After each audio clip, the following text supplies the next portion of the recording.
Everyone, welcome to my YouTube channel. So ನಾವು ಎಲ್ಲರೂ ಇವತ್ತು ನಮ್ಮನೆಯವರು ಎಲ್ಲರೂ ಇವತ್ತು ಜಾತ್ರೆಗೆ ಹೋಗ್ತಾ ಇದ್ದೀವಿ. ಯಾವ ಜಾತ್ರೆ ಅಂತಂದರೆ ಹಸ್ಕುಲಿ ಜಾತ್ರೆ. ಇದು ನಮ್ಮೂರ ಪಕ್ಕದಲ್ಲಿರೋ ಒಂದು ಊರು. ಈ ಜಾತ್ರೆ ಸುತ್ತಮುತ್ತ ಹಳ್ಳಿಗೆ ಮತ್ತು ಎಸ್ಪೆಷಲಿ ನನಗೆ ನನ್ನ ತಂಗಿಗೆ ಸಿಕ್ಕಾಪಟ್ಟೆ ಸ್ಪೆಷಲ್. ಯಾಕೆ ಅಂತ ಅಂದರೆ ಇದು ವರ್ಷಕ್ಕೆ ಒಂದು ಸರಿ ಬರುತ್ತೆ. ಮತ್ತು ಸ್ಕೂಲಿಗೆಲ್ಲ ಹೋಗ್ಬೇಕಾದ್ರೆ ಓಕೆ ಈ ದಿನ ರಜೆ ಹಾಕ್ತೀವಲ್ವ, ಸೊ ಒಂದಿನ ಲೀವ್ ಸಿಗುತ್ತೆ, ಸ್ಕೂಲಿಗೆ ಬಂಕ್ ಮಾಡ್ಬೋದು, ಅದೊಂದು ಖುಷಿ. ಆದರೆ ಒಂದು ಕಡೆ ನನ್ನ ತಂಗಿ ಕೈನ ಹಿಡ್ಕೊಂಡು ಅಪ್ಪ ಕರ್ಕೊಂಡು ಹೋಗೋರು, ಅಮ್ಮ ಹಿಂದೆ ನಮ್ಮನ್ನ ಫಾಲೋ ಮಾಡ್ಕೊಂಡು ಬರೋರು. ಸೊ ನೋಡಿದೆಲ್ಲ ಬೇಕು ಅಂತ ಹಠ ಮಾಡ್ತಾ ಇದ್ವಿ. ಆಮೇಲೆ ಯಾವಾಗ್ಲೂ ಸುಮ್ಮನೆ ಈ ರಿಂಗ್ಸ್ ಬರುತ್ತಲ್ವ, ರಿಂಗ್ ತೊಗೊಳ್ತಾ ಇದ್ದಿದ್ದು ತೊಗೊಂಡು ಬಂದು ಒಂದು 2 ಡೇಸು ಹಾಕ್ತಾರಲ್ಲ, ಹಂಗೆ ಇಟ್ಬಿಡ್ತಾ ಇದ್ವಿ. ಸೊ ನಮ್ಮ ಅಪ್ಪಂಗೆ ನೋಡಿ ಇಲ್ಲ ನಾನು ಏನು ತೆಕ್ಕೊಡಲ್ಲ ಅಂದ್ಬಿಟ್ಟು ಫಿಕ್ಸ್ ಆಗಿ ಬರೋರು. ಆಮೇಲೆ ನಾವು ಬೇಕು ಅಂತ ಹಠ ಮಾಡಿ ರೋಡಲ್ಲಿ ಕೂತ್ಕೊಂಡು ಹಠ ಮಾಡಿದ್ದು ಇದೆ. ಮತ್ತು ಇನ್ನೊಂದು ಜಾತ್ರೆಯಲ್ಲಿ ಮೇಜರ್ ಏನು ಸ್ಪೆಷಲ್ ಅಂತ ಅಂದರೆ ಅದೊಂದು ರೌಂಡ್ ಹಿಂಗೆ ಬರುತ್ತೆ, ಅದನ್ನ ಉಫ್ ಮಾಡಿದ್ರೆ ಗಾಳಿಗೆ ಅದು ರೊಟೇಟ್ ಆಗುತ್ತಲ್ವ. ಸೊ ಅದು ಕಂಪಲ್ಸರಿ, ಪ್ರತಿ ಸರಿ ಜಾತ್ರೆಗೆ ಹೋದಾಗ ಅದು ಕಂಪಲ್ಸರಿ, ಅದನ್ನ ತಗೊಂಡು ಬಂದೇ ಬರ್ತಾ ಇದ್ವಿ. ಮತ್ತು ಇನ್ನೊಂದು ಏನಂತಂದರೆ ಕೈಗೆ ಅದು ಆಳ್ತ ಥರ ಬರುತ್ತೆ, ಅದನ್ನ ಮರದಲ್ಲಿ ಹಿಂಗೆ ಹಾಕ್ತಾ ಇರ್ತಾ ಇದ್ರು. ಸೊ ಇದನ್ನ ಹಾಕಿಸ್ಕೊಳ್ಳೆ ಅಂತ ಯಾವತ್ತೂ ವಾಪಸ್ ಬರ್ತಾನೆ ಇರಲಿಲ್ಲ. ಇದೆಲ್ಲ ಒಂದು ಚಂದ ಮೆಮೊರೀಸ್ ಇರ್ತಾ ಇತ್ತು. ಮತ್ತೆ ಅದು ರೌಂಡದ್ದು ಇರ್ತಾ ಇತ್ತಲ್ಲ, ಅದನ್ನ ತೊಗೊಂಡು ಬಂದು ಅಪ್ಪ ಮುಂದೆ ಹೆಂಗೆ ಅಂತಂದರೆ ಅಪ್ಪನ ಹಿಂದೆ ನನ್ನ ತಂಗಿ ಇಲ್ಲ ನಾನು ಯಾವಾಗಲೂ ಕೂತ್ಕೋತಾ ಇದ್ವಿ. ಮತ್ತು ನಮ್ಮ ಅಮ್ಮ ಕೂತ್ಕೊಳ್ತಾ ಇದ್ರಲ್ಲ, ಮುಂದೆ ನಾವು ಕೂತ್ಕೊಂಡು ಅಪ್ಪನಿಗೆ ಕಾಣಿಸಲ್ಲ ಅಂತಂದ್ಬಿಟ್ಟು ಹಿಂಗೆ ಬಕ್ಕೊಂಡು ಅದೆಲ್ಲ ಹಿಂಗೆ ಹಿಡ್ಕೊಂಡಿರ್ತಾ ಇದ್ವಿ. ಅದು ಫುಲ್ ಗಾಳಿಗೆ ರೊಟೇಟ್ ಆಗ್ತಾ ಇತ್ತು, ಅದನ್ನ ನೋಡಿ ಖುಷಿ ಪಡ್ತಾ ಇದ್ವಿ. ಬಟ್ 1-2 ಸರಿ ಅದು ಮುರಿದು ಹೋಗ್ಬಿಟ್ಟಿದೆ. ಅವಾಗ ಮತ್ತೆ ವಾಪಸ್ ಕರ್ಕೊಂಡು ಹೋಗಂದ್ರೆ ಅಪ್ಪ ಅಂತೂ ಕರ್ಕೊಂಡು ಹೋಗಲ್ಲ.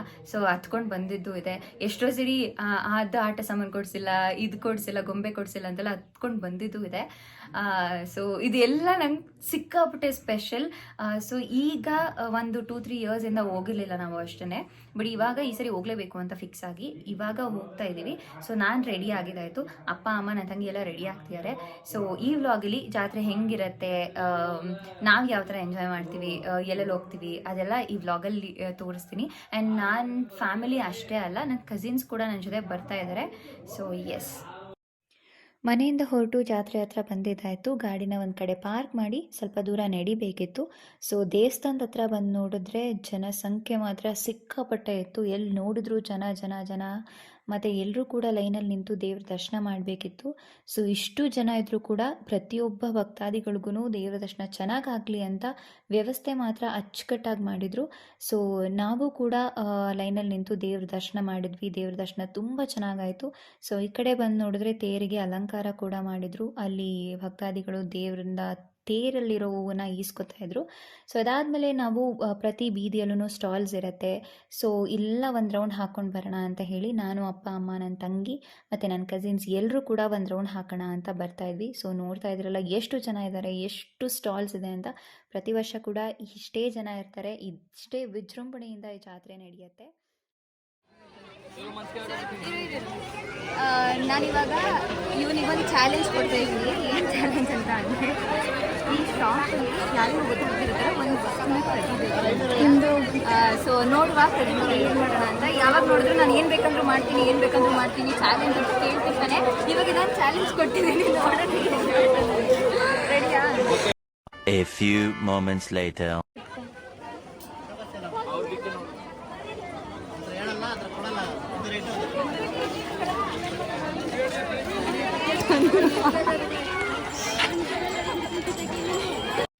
ಇದು ನಮ್ಮ ಡುಮ್ಮ ಅವರ ಫ್ರೆಂಡ್ ಮನೆ. ಊಟ ಬೇಡ ಇದು ನನ್ನ ವ್ಲಾಗ ಇಲ್ಲ ನೀನು ವ್ಲಾಗ್ ಮಾಡ್ತಾ ಇರೋದ? ನಂಗೆ ನಿಜವಾಗ್ಲೂ ಕನ್ಫ್ಯೂಸ್ ಆಗತ್ತೆ ಅನ್ಕೋ. ನಾನೇ ಅನ್ಕೊಳ್ಳಿ ಚುಚ್ಚು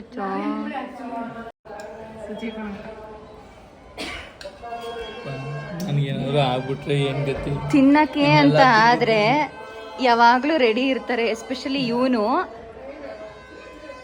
ಅವಳದ್ದು ಕಾಣಿಸ್ಕೊಳ್ತಾನೆ ಇಲ್ಲ.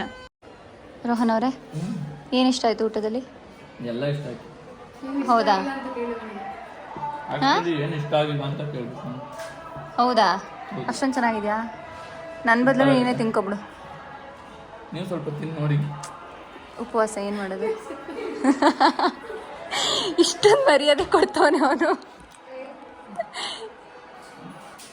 ನೋಡು ಈ ಕಡೆ, ಯಾಕೆ ನಾಚ್ಕೋತಾ ಇದೆಯಾ ನೋಡು.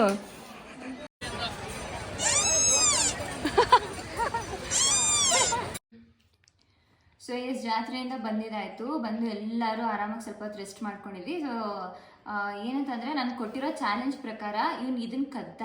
ಆದರೆ ಇನ್ನೊಂದು ವಿಷಯ ಏನು ಅಂತಂದರೆ ಬಂದ್ಬಿಟ್ಟು ಮತ್ತೆ ವಾಪಸ್ ಹೋಗ್ಬಿಟ್ಟು ಅವರಿಗೆ ಪೇಮೆಂಟ್ ಮಾಡ್ಬಿಟ್ಟು ಬಂದಿದ್ದಾನೆ. ಪಾಪ ಅವ್ರಿಗೆ ಮೋಸ ಮಾಡಬಾರ್ದು, ಯಾಕೆ ಹಬ್ಬದ ದಿನ, ಅದು ಅಲ್ಲದೆ ದೇವ್ರದ್ದು ಜಾತ್ರೆಗೆ ಬಂದಿದ್ದೀವಿ, ಮೋಸ ಮಾಡಬಾರ್ದು ಅಂತ. ಪಾಪ ಒಳ್ಳೆ ಹುಡುಗ, ಒಳ್ಳೆ ಬುದ್ಧಿನೂ ಸ್ವಲ್ಪ ಒಳ್ಳೆ ಬುದ್ಧಿನೂ ಇದೆ. ಮತ್ತೆ ನನ್ನ ಇಂಟ್ರೊಡಕ್ಷನ್ ವಿಡಿಯೋದಲ್ಲಿ ಹೇಳ್ದಂಗೆ ನಾವು ನಮ್ಮ ಅಪ್ಪನ ಹತ್ರ ಅದೆಲ್ಲ ತೆಗೆಸ್ಕೊಂಡ್ಬರ್ತಾ ಇದ್ವಿ, ಪಿ ಅದೆಲ್ಲ ತೆಗೆಸ್ಕೊಂಡ್ಬರ್ತಾ ಇದ್ವಿ ಅಂತ ಹೇಳಿದೆ. ಬಟ್ ಈ ಸರಿ ಅದು ಚಕ್ರ ಸಿಕ್ಕಿಲ್ಲ. ಮತ್ತೆ ಮೆಹಂದಿ ಕೂಡ ತುಂಬ ಹುಡುಕಿದ್ವಿ, ಸಿಕ್ಲಿಲ್ಲ. ಸೊ ಅದಕ್ಕೆ ಇದನ್ನ ಇವನ್ ತೆಕ್ಕೊಟ್ಟ, ಇದನ್ನ ಅಪ್ಪ ತಗೊಂಡ್ರು. ಇವಾಗ ಉತ್ತರ ಅಪ್ಪನ ಉತ್ತರ. ಸೊ ಪ್ರತಿ ಸರಿ ಜಾತ್ರೆ ಅಂತ ಬಂದ ತಕ್ಷಣ ಹಿಂಗೆ ಇರುತ್ತೆ. ಆಕ್ಚುಲಿ ಈ ವರ್ಷ ಕಡಿಮೆ ಇಲ್ಲ ಅಂತಂದ್ರೆ ಎಲ್ಲ ಇಷ್ಟು ಈ ಟೇಬಲ್ ಫುಲ್ ಅಷ್ಟು ನಮ್ದೇ ಥಿಂಗ್ಸ್ ಅಪ್ಪ ಏನ್ ತೆಕ್ಕೊಟ್ಟಿರ್ತಿದ್ರು ಅದೇ ಇರ್ತಾ ಇತ್ತು. ಬಟ್ ಈ ಸರಿ ಸ್ವಲ್ಪ ದೊಡ್ಡದಾಗಿರೋದ್ರಿಂದ ಕಮ್ಮಿ. ಸೊ ಇವಾಗ ಅಮ್ಮ ಜಾಮೂನ್ ಮಾಡಿಕೊಟ್ಟಿದ್ದಾಯ್ತು, ಅದನ್ನೆಲ್ಲ ತಿಂದು ಆರಾಮಾಗಿ ಮಾತಾಡ್ತಾ ಕೂತ್ಕೊಂಡಿದೀವಿ. ಸೊ ಇಷ್ಟು ಇವತ್ತಿನ ವ್ಲಾಗ್. ಜಾತ್ರೆಯಲ್ಲಿ ಹೆಂಗಿತ್ತು ಜಾತ್ರೆ, ನಾವೇನೇನು ಮಾಡಿದ್ವಿ ಅಂತೆಲ್ಲ ಕಂಪ್ಲೀಟ್ ಸ್ವಲ್ಪ ಯಾವ್ದನ್ನ ತೋರಿಸ್ಬೇಕಿದೆ ಅದೆಲ್ಲ ತೋರಿಸಿದ್ದಾರೆ. ನಮ್ಮನೇಲಿ ದೊಡ್ಡ ಚೈಲ್ಡ್ ಅಂದ್ರೆ ನಮ್ಮ ಅಪ್ಪನ ತರನೇ ನಾವೆಲ್ಲರೂ ಆಡೋದು. ಹೇಳ್ಬೇಕಂದ್ರೆ ನಮ್ಮ ಅಮ್ಮನೇ ಸ್ವಲ್ಪ ಸೀರಿಯಸ್, ಅಂದ್ರೆ ಹಿಂಗೆಲ್ಲ ಮಾಡ್ಬಾರ್ದು ಅನ್ನೋ ತರ. ಸೊ ನಮ್ಮ ಅಪ್ಪನೇ ಈ ತರ ಫುಲ್ ಚೈಲ್ಡ್ ತರ ನಮ್ಗಳ ಜೊತೆ ಸೇರ್ಕೊಂಡು ಆಡೋದು. ನಮ್ಮಮ್ಮ ಇನ್ನೊಂಥರ ಕಾಮಿಡಿ. ಅಮ್ಮ ಸ್ವಲ್ಪ ಅಮ್ಮ ಒಂಥರ ಡಿಫ್ರೆಂಟ್ ಟೈಪ್ ಆಫ್ ಕಾಮಿಡಿ ಮಾಡೋದು. ಸೊ ಎಸ್, ಇವತ್ತಿನ ವ್ಲಾಗ್ನ ಎಲ್ಲ ಎಂಡ್ ಮಾಡ್ತಾ ಇದ್ದೀನಿ.